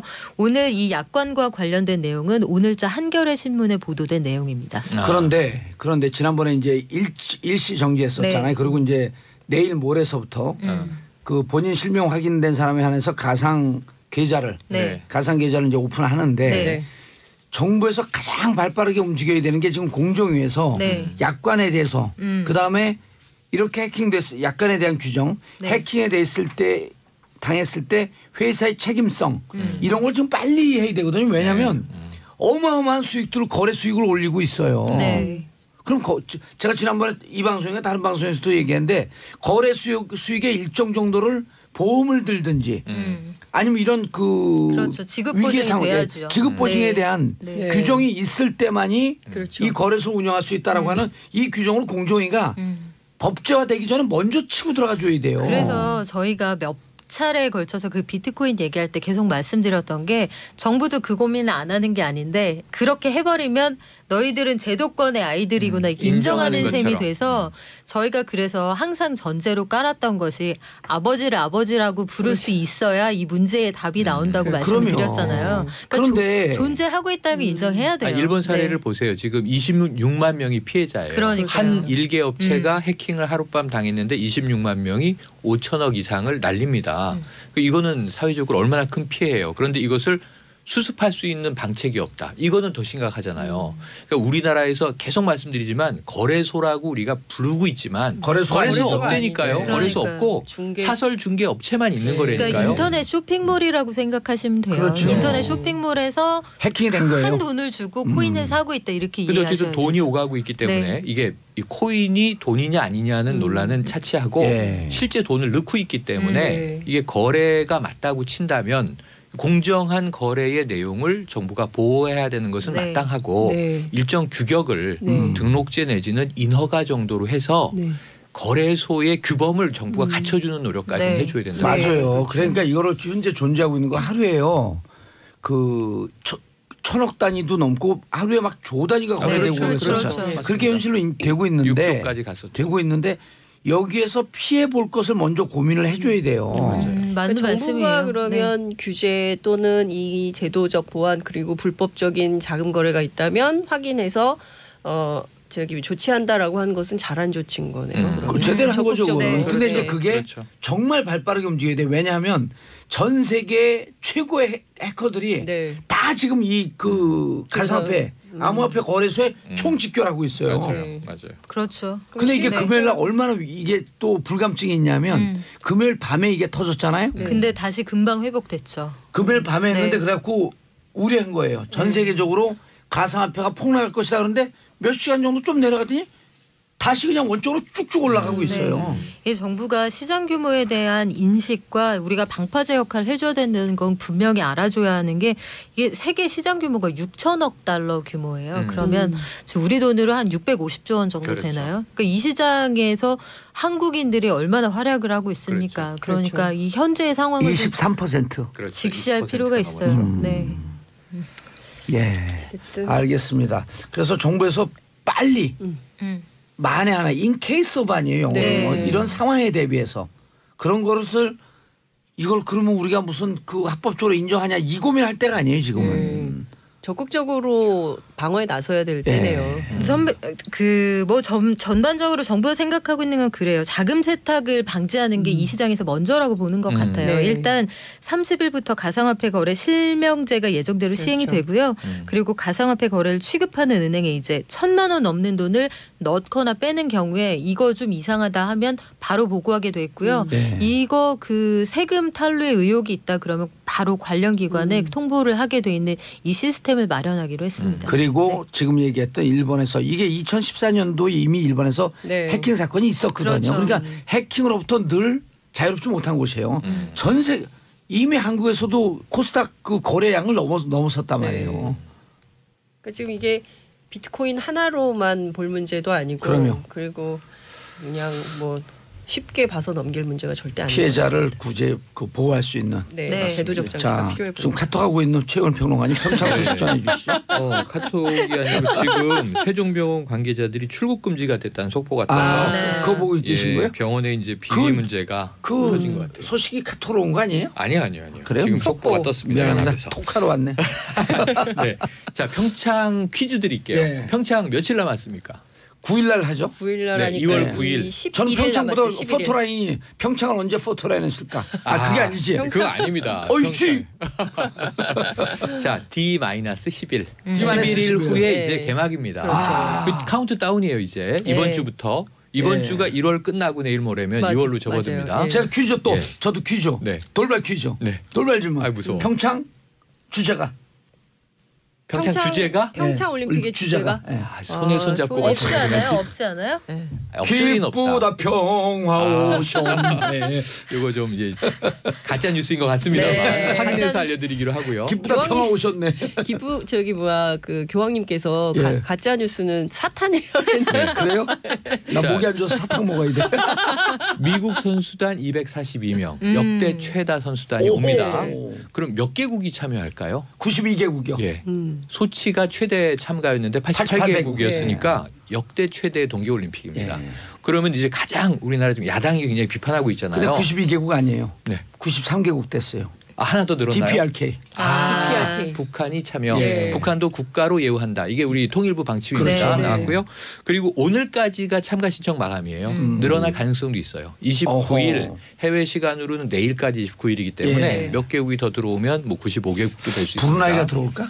좋겠네요. 그러면 뭐 쿨러닝 이런 거 보면 자메이카 뭐 이런 데서 네. 와야 되는 거죠. 적도 국가에서. 그런데 이게 참 저는 뿌듯한 게 역대 최다 국가 참여이기도 하지만 이 많은 그 야당에서 막 걱정하고 우려하고 흔들게 하고 했던 거에 비하면 정상급들이 굉장히 많이 와요. 네, 맞습니다. 많이 와요. 아베 총리 옵니다. 네. 이 입장을 바꿨어요. 한일 네. 정상회담 네. 하고요. 네. 이 째째하게 올림픽 기간 동안 네. 그리고 오는 게 또 낫다고 뭐 판단한 지금 거죠. 캐나다 트리도 총리, 예. 프랑스의 마크롱 대통령, 어허. 독일의 지금 이제 이 대통령은 오기로 했고 예. 총리가 메르켈 메르켈 총리가 올까 말까 네. 지켜보고 있고 시진핑 중국 국가주석은 폐막식에 폐막식에 참가할 참석. 것인가 말 것인가. 예. 참가하죠 100%. 푸틴 우리 내기합시다. 대통령도 러시아가 국가로는 못 만 원? 오잖아요. 예. 하지만 폐막식 때 러시아기를 걸어줄 수도 있다 해서 네. 러시아 푸틴 지금 대통령 내부가- 폐막식에 참석할 것인가 말 네. 것인가. 근데 그리고 러시아 이미 지금 반정부 시위가 30여 개국 정상급 참가할 분들은 예. 거의 명단이 나왔는데 스웨덴 국왕 네. 또 이제 동계 스포츠는 주로 북유럽이 강국이잖아요. 노르웨이 뭐 이런 쪽에서 쭉 오고 그리고 지금 그 외에도 몇 명이 더 참가할 가능성. 미국은 누가 올까요? 누가 와요? 미국은 정말 그때 궁금해요. 펜스 네, 마이크 부통령. 펜스 부통령이 대통령이 이 대표단을 대표 이끌고. 단장으로 참여할 아니 예정입니다. 가족. 근데 이방카가 가족. 와야 이방카. 되는데요. 그거 좀 흥행 포인트로 네. 이제 그러니까요. 점쳐보고 있는데 트럼프 미국 대통령이 그런 얘기했었죠. 내가 가면 좋겠는데 혹시 못 가면 가족이라도 보내겠어. 이런 얘기를 그렇죠. 한 바가 있거든요. 이방카와 네. 현송월이 미모 대결하나요? 비정상회담. 아 비정상회담 특정 프로그램 홍보 같은데요. 아니 비정치회담인데 우리 네. 거는. 왜냐면 둘이 네. 만나갖고 그럼 네. 그 기사가 되는 아니 거거든요. 그래서 저는 그동안 이제 너무 북에 우리가 네. 저희 뭐 과잉 의존이다 그랬는데 저는 과잉 언론 노출이라고 봐요. 예. 1박 2일을 그렇게 중계해 주는 경우가 어디 있어요? 맞아요. 그러니까 그것도 조준호 예. 씨 제일 앞장서갖고. 그게 뭐라고 그냥 실무적으로 이 저 시설 확인하러 온 건데 달랑 5군데 들리고 간 건데 전부 부정적인 보도가 네. 줄을 이었고요. 그럼 뭐 그렇게 그리고, 의상이 저는 별 관심 없었어요. 아니 그리고 어느 제가 방송 갔더니 누구 그 패널이 야 그 백이 네. 2,500만 원짜리 에르메스 아니라고 그러는. 예. 아니 그거래요. 그래서 에르메스가 부인했죠. 예. 우리 백 아니라고. 아니, 설사 예. 그렇다고 하더라도 제가 그 사람한테 그랬어요. 그게 개인일 것 같아요. 그렇죠. 북이 그것을 공동으로 구매해놓고 체제 세팅해서. 선전용으로 하는 거예요. 이미 그렇죠. 체제 경쟁에서 진 나라한테 뭐가 그렇게 신경이 쓰여요? 그러니까요. 나는. 예. 그 개인일 수가 없어요. 그러니까 아마 그럼요. 만들어서 이미 그러니까 아마 옷도 다 이렇게 네. 입고 가라고 해서 그리고 한국 수준이 있으니까 거기에 쫄리지 세팅해서. 않게 그렇죠. 예, 맞춰서 나가라. 쫄리는 게 이렇게 뭐예요? 네. 쫄면이요? 아, 죄송합니다. 최대한 후달리지 포커 않게. 페이스. 그러니까. 아니 그래서 이 네. 제가 왜 이런 얘기를 규모 얘기를 드린 거냐면 전 세계가 모이는 축전이에요. 스포츠 동계 스포츠 대제전인데 북도 거기에 이제 일개 참가국입니다. 네. 그 정도로 우리가 보면 되고 그리고 아니, 저는 그 같은 말에 민족이니까 그 말에 노회찬 의원님 말이 제일 재밌어요. 네. 아니 평양에 무슨 컴플렉스 있어요? 그러더니 그럼 평양냉면하고 함흥냉면도 다 규제해. 그런데 이제 맞아요. 단일 팀에 대해서 절차적으로 좀 성급하여 예. 2030 세대가 이 공정성에 좀 이제 문재인 대통령의 지지율이 떨어지는데 요소로 작용했다 이런 분석이 오늘 나오고 있어요. 예. 그건 좀 청와대도 네. 겸허히 그럼요. 들여다보겠다 그랬고요.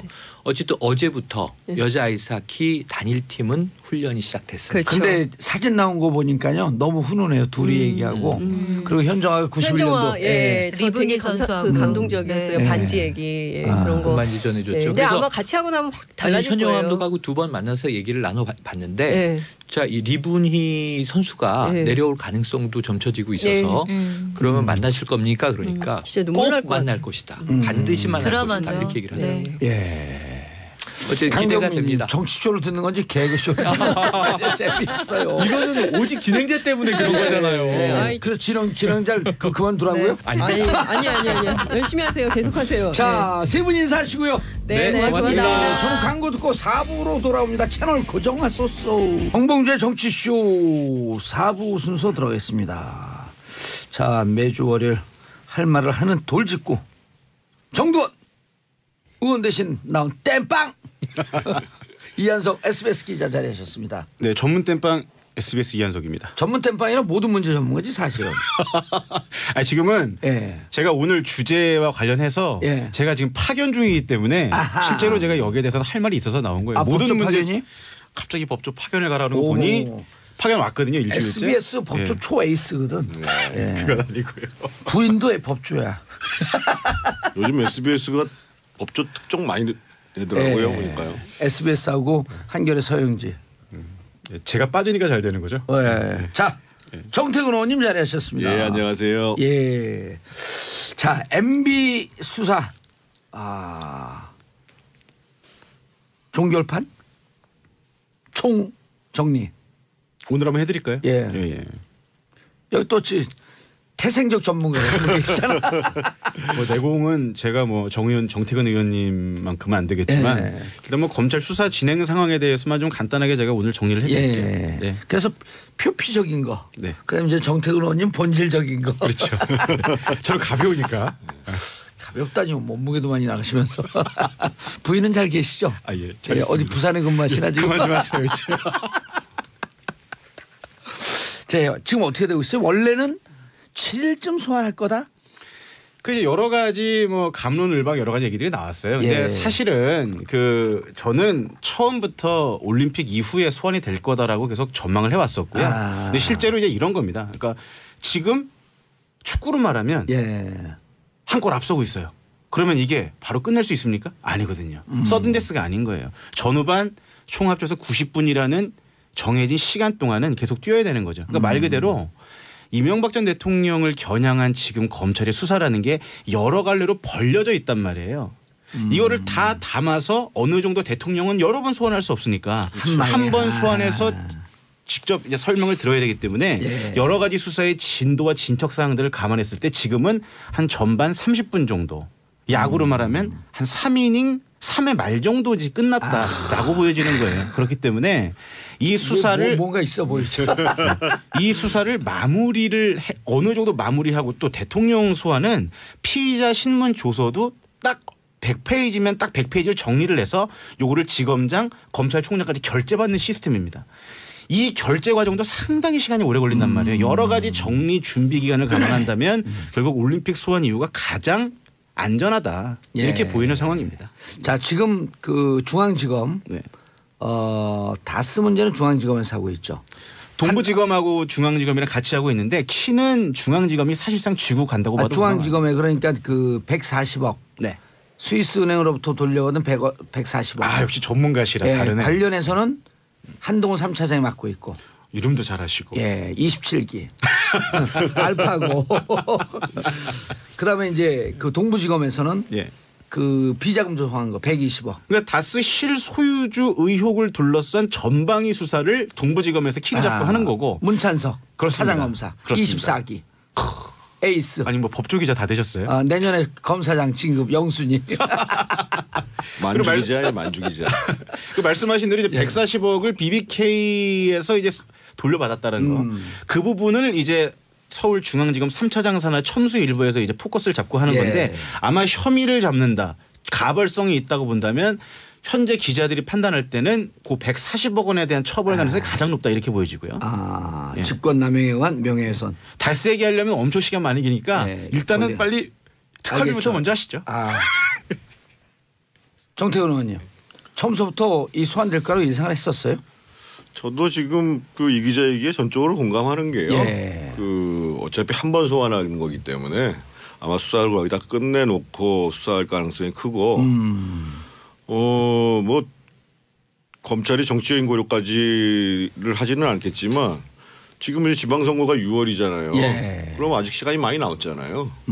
그래서 제가 봐도 평창올림픽 끝나고 패럴림픽까지 끝나고 소환될 것 같은데요. 패럴림픽까지. 끝나고. 근데 이제 일각에서는 이쯤 되면 많이 나왔는데 너무 정치적 고려하는 거 아니냐 검찰이. 이런 비판도 지적도 일부 있거든요. 지금 명료하게 지금 들어가 있는 것 중에서 보면 특활비 5천만 원 말고는 지금 명령에 떨어지는 게 없잖아요. 그러니까 아무래도 수사를 충분히 하겠죠. 특활비 5천만 원은 김진모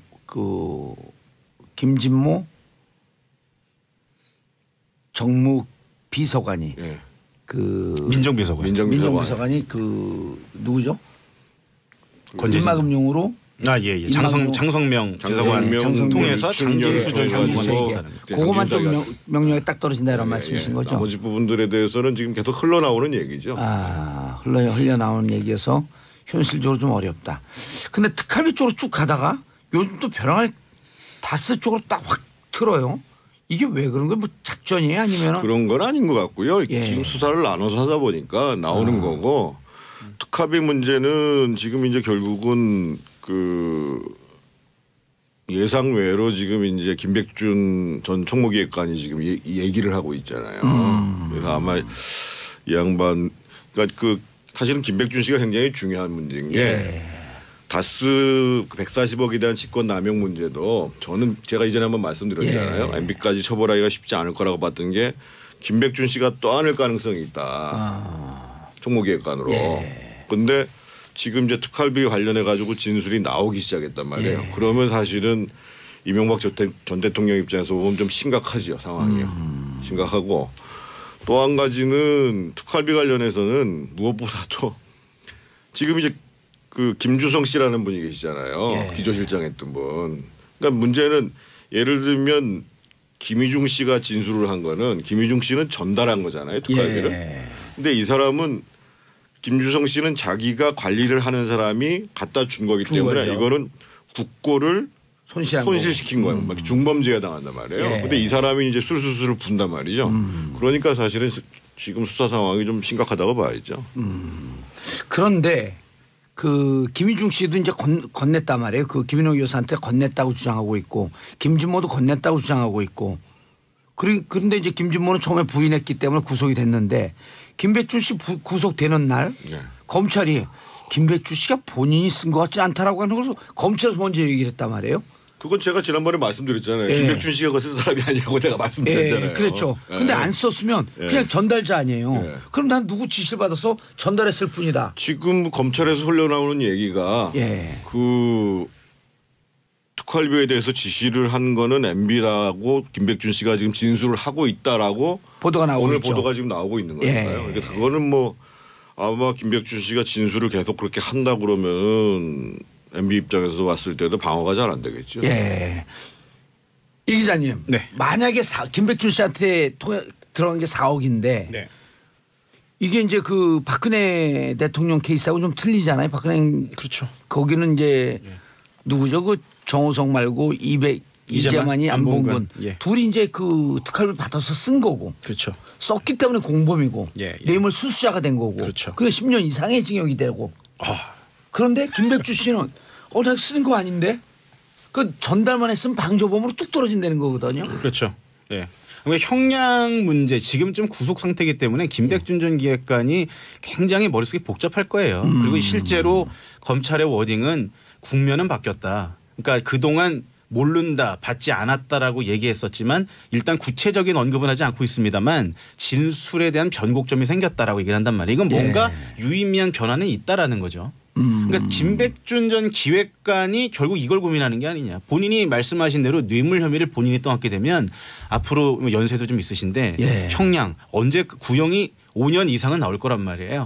그렇게 되면 앞으로 5년 동안을 구금 생활을 한다 혼자 뒤집어 쓰고 그럴 만한 실익이 있느냐 그렇게 보기는 어렵다라는 거죠. 그러니까 본인 입장에서는 실질적 진실에 가깝고 그거를 명분 있게 또 얘기할 수 있는 지금 기회가 왔다라는 거예요. 본인이 그냥 뒤집어 쓸 필요 없다라는 거죠. 그래서 검찰이 이 부분을 갖고 뒤집어 쓸 필요 뭐가 있어. 진술해라고 계속 이제 설득을 하고 있는 반말을 거죠. 하진 않았겠죠. 진술하셔야죠. 진술하셔야죠. 진술해 주십시오. 이렇게. 그리고 김백준 총무기 잘 아시죠 개인적으로. 잘 알죠. 잘 알고 연세도 많으세요. 40년생이시니까요. 지금 우리 만으로 지금 77 되셨어요. 한 살 위가 아니네요 그럼. MB 한 살 위죠. MB가 42년생. 41년생이니까. 41년생. 야 그럼 나이가 많으시네. 많으세요. 그러니까 지금 78세가 된 거네. 79세. 그렇죠. 지금 감옥 살기 힘드실 텐데 그럼. 그분이 천성이 참 착하신 분이세요. 모질게 살아오시지를 않으신 분이거든요. 그래서 아마 굉장히 힘들 겁니다 지금. 다 얘기할 거라고 그렇게. 그거는 모르겠습니다. 그거는 모르겠고.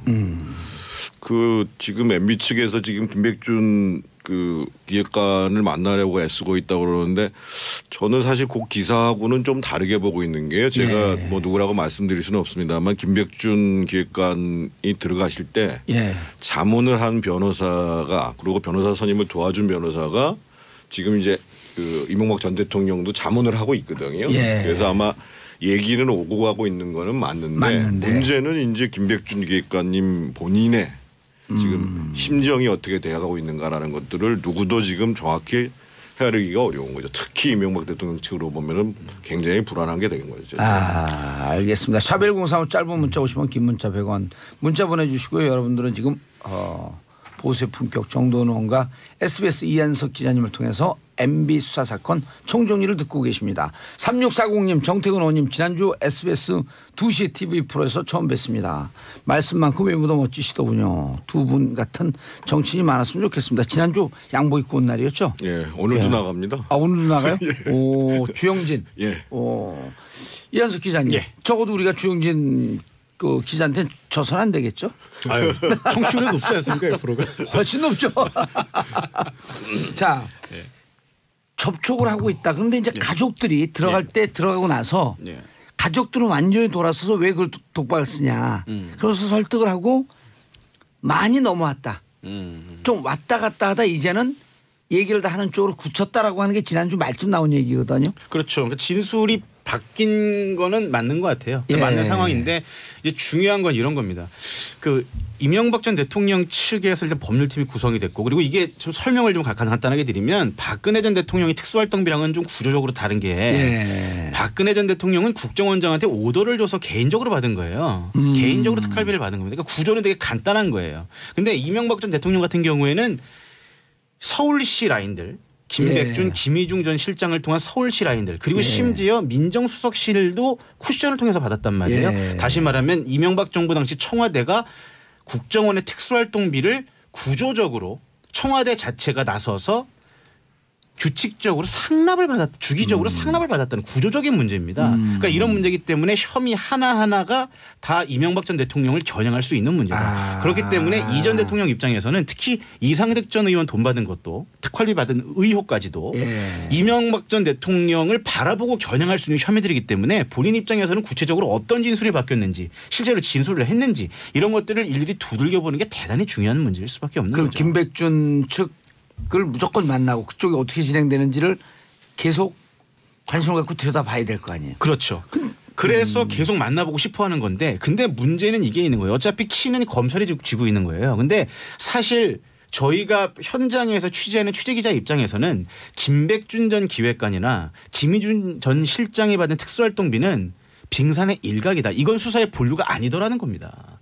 그러니까 이명박 전 대통령 측에서 오히려 한 발 더 늦게 가고 있는 거다. 그러니까 이 싸움은 결국 검찰이 유리할 수밖에 없다. 액수가 더 커진다? 액수도 그렇고요. 그리고 실제로 돈이 넘어갔다면 검찰이 의심하는 그림대로 말씀을 드린다면 돈이 넘어갔다면 그렇게 개인적으로 김희중이나 김백준 씨를 통해서 조금씩 주지는 않았을 거다라고 의심을 하고 있는 거예요. 그래서 원세훈의 부인 이병채 씨 얘기가 나오는 건가요? 그렇습니다. 바로 말씀을 해 주셨는데 이번 특수활동비 수사의 핵심은 뭐냐면 이병채와 김인홍 라인. 그 라인도 사실 별건이고 원세훈 전 국정원장이 모든 걸 알고 있는 겁니다. 이제 이런 거예요. 왜 이번에 돈 받은 의혹이 있는 분들, 구속된 분들의 공통점이 있습니다. 다 이명박 서울시장 당시 서울시 라인들이라는 거죠. 그럼 그 중에서 핵심이 누구냐?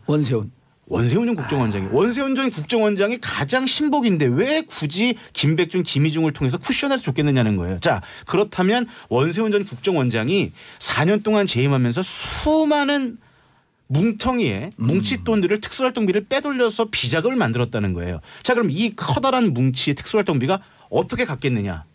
직접 갔을 가능성이 대단히 높다는 거죠. 또 하나 재미있는 걸 말씀드리면 원세훈 전 국정원장이 주말에 관용차를 사용하지 않는답니다.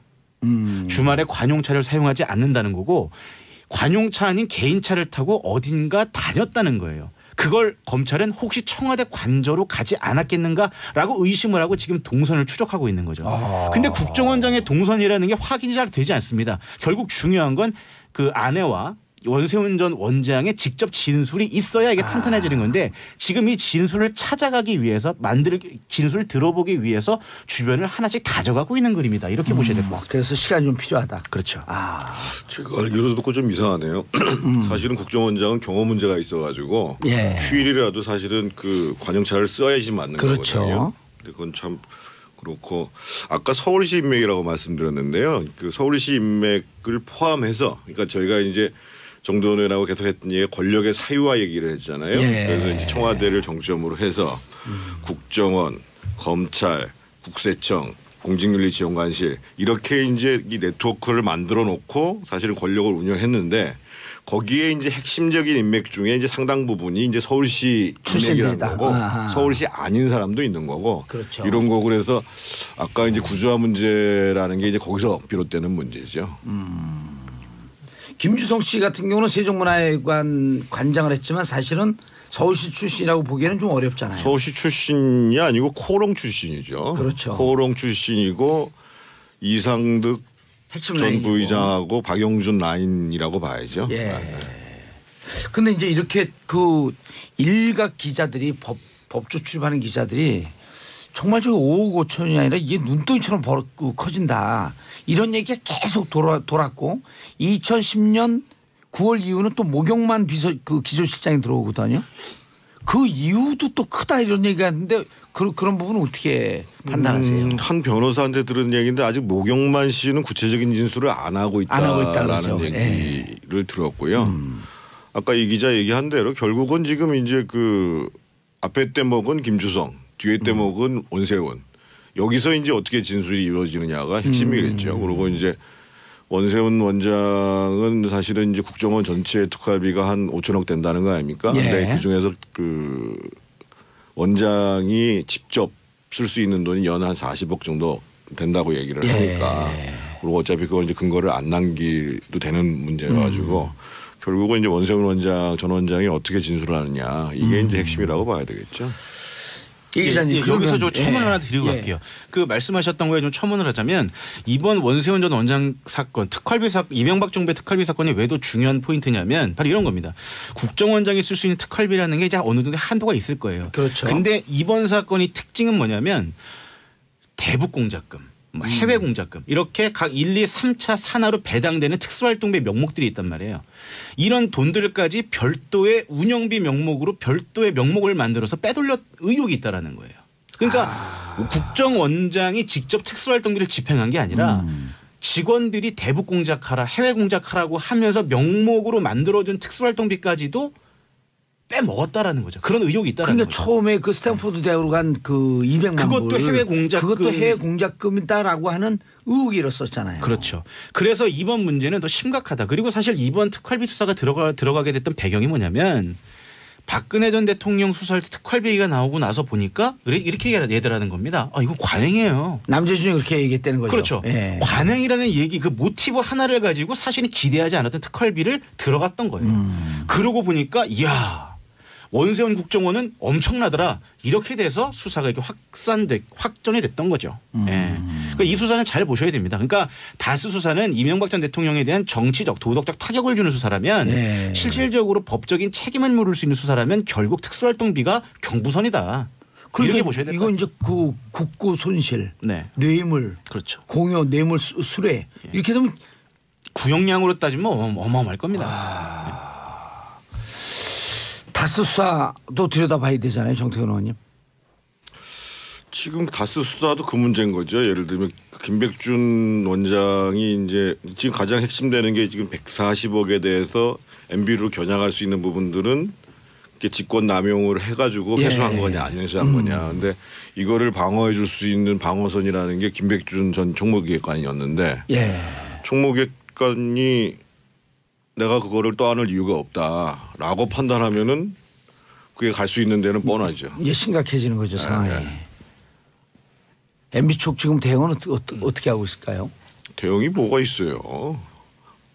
지난번에 정도는 얘기했잖아요. 무슨 뭐 서로 총이 있다고 해도 저쪽에 검찰에서 지금 미사일 쏘고 있는데 지금 대응이 되냐고요. 그리고 제가 지난번에도 말씀드렸지만 그 지금 그 참모들이 잘 몰라요 이 내용을요. 그때 7명 경품 쓴 사람들이 잘 몰라요. 그러니까 그냥 굉장히 이상한 방어만 하잖아요. 아니 전 정돈 의원님이 얘기한 것 중에 제일 그 설득력이 있는 게 그 다스 문제에 대해서 8조 포기를 하든지 봉변을 당하든지 둘 중에 하나 선택을 해야 되는 거 아니냐.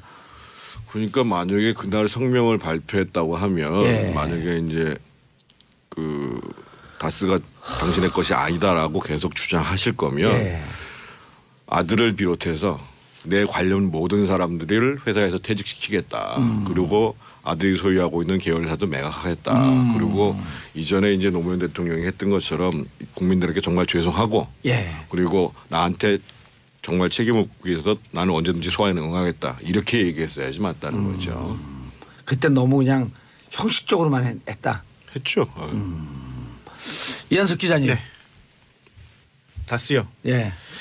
아니 이제 거의 끝났어요. 뭘 또 얘기하려고 그래요. 그러면은 보기에는 아까 이제 정태근 의원님은 패럴림픽까지 다 지나고 난 다음에 언제쯤 보세요? 소환 시기를. 저는 올림픽 폐막식 직후에 소환 통보가 갈 거라고 보고요. 그리고 이 수사의 포인트는 다스가 아니라 특수활동비다. 특수활동비의 앞으로의 수사 진행 방향을 유심히 보셔야 될 것 같아요. 알겠습니다. 자, 두 분 감사합니다. 인사하시고요. 고맙습니다. 저는 다스에 관해서 할 얘기가 한 다스가 넘지만 내일 10시 5분에 다시